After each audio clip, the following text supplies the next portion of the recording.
আসসালামু আলাইকুম। প্রিয় দর্শক, তথ্য বিষয়ক উপদেষ্টা মাহফুজ আলম সাহেব আজ আমি যখন এই কন্টেন্টটা তৈরি করছি, রেকর্ডিংটা করছি, তার ঠিক 2 ঘন্টা আগে তার ফেসবুকে একটা পোস্ট দিয়েছেন।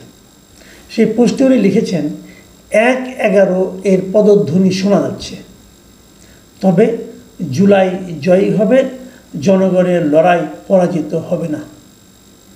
2টি লাইনে 3টা বাক্য। প্রথমত বাক্য হলো 1/11 পদধ্বনি শোনা যাচ্ছে।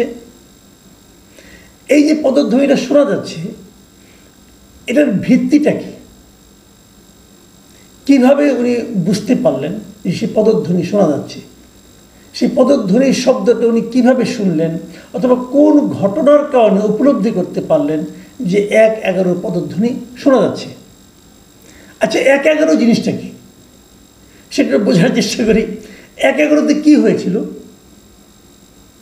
আপনাদের মনে আছে 2006 সালের নির্বাচনে, 2006 সালে যখন নাকি বিএনপির মেয়াদ শেষ হলো, তখন 2006-এর বিএনপি মেয়াদের পর তত্ত্বাবধায়ক সরকার গঠন নিয়ে একটা বিরোধ বিতর্ক তৈরি হয়েছিল।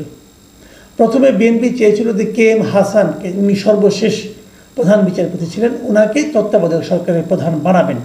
কিন্তু এটা নিয়ে বাগড়া দিল আওয়ামী লীগ, এবং সেই বাগড়ার কারণে শেষ পর্যন্ত অনেক নাটক হয়েছে। অত কিছু বাদ দিয়ে KM হাসান সাহেব নিজেই সরে গেলেন, বললেন যে না ভাই, আমি এই বিতর্কে জড়াবো না। উনি চলে যাওয়ার পর এদিক সেদিক নানা রকম নাটকের পর প্রেসিডেন্ট যিনি ছিলেন ইয়াজউদ্দিন আহমেদ, তিনিই প্রধান উপদেষ্টা হলেন। উনি প্রেসিডেন্ট, উনি প্রধান উপদেষ্টা। এক অদ্ভুত একটা তত্ত্বাবধায়ক সরকার গঠন হলো, এবং সেই সরকার 2007 সালের 22শে জানুয়ারিতে নির্বাচনের ডেট দিল। এই 22শে জানুয়ারির আগে, ঠিক 11 দিন আগে, জানুয়ারির 11 তারিখে এখানে তৎকালীন সেনাপ্রধান মইনুল আহমেদ এবং অন্য যারা সেনা কর্মকর্তা ছিলেন, তারা এখানে একটা হস্তক্ষেপ করল।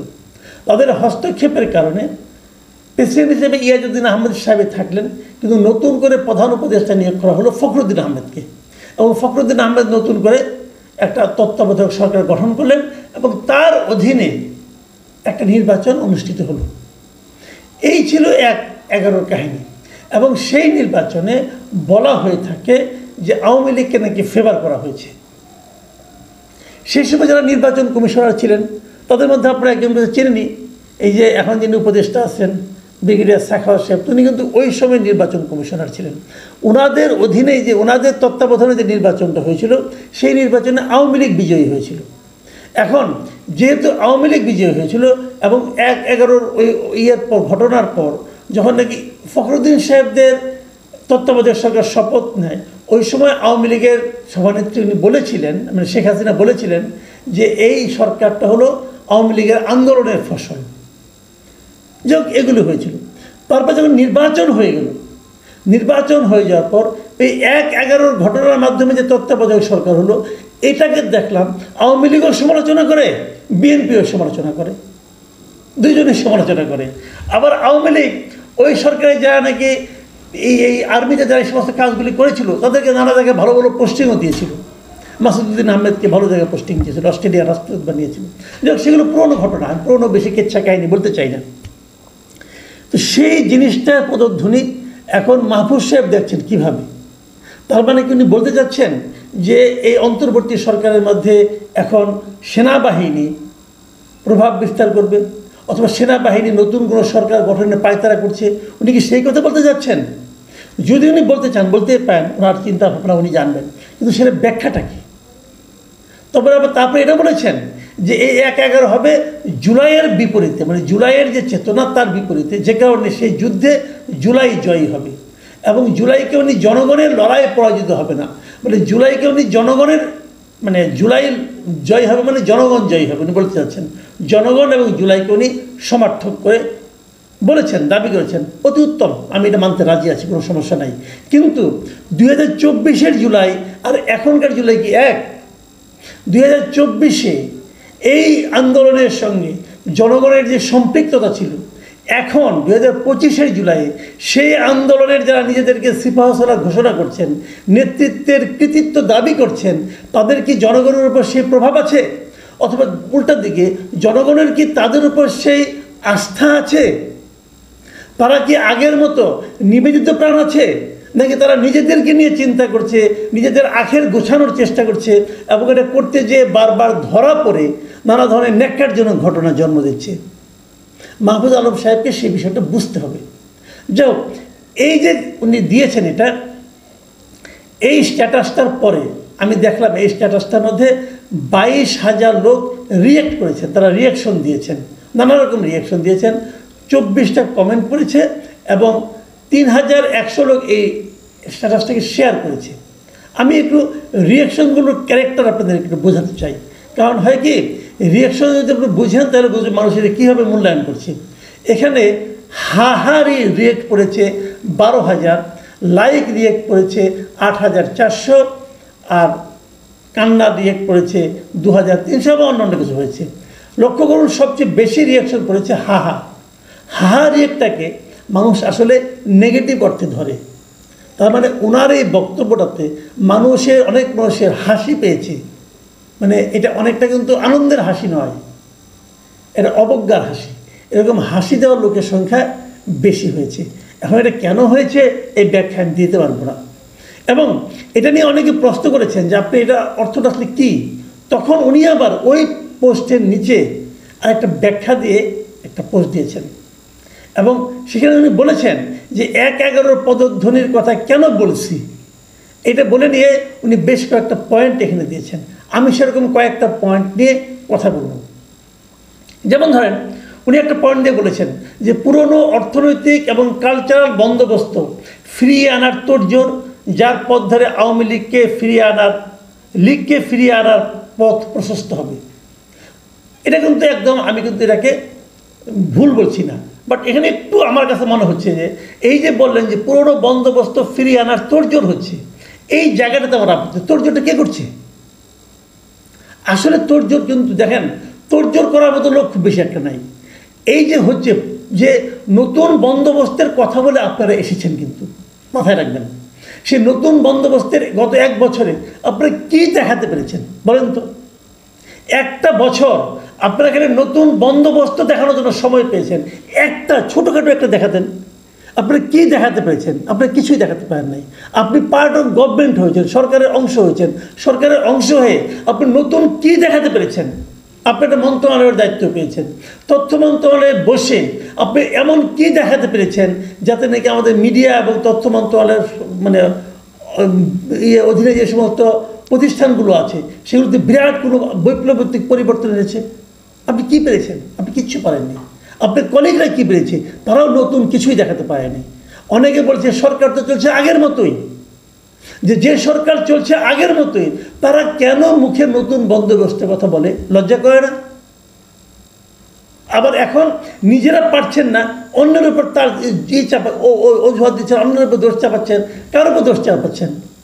বায়বীয় কোনো শক্তির উপর দোষ চাপাচ্ছেন আপনি। এটা আপনারা যদি ভালো কিছু করতেন, জনগণ আপনাদেরটাই গ্রহণ করত।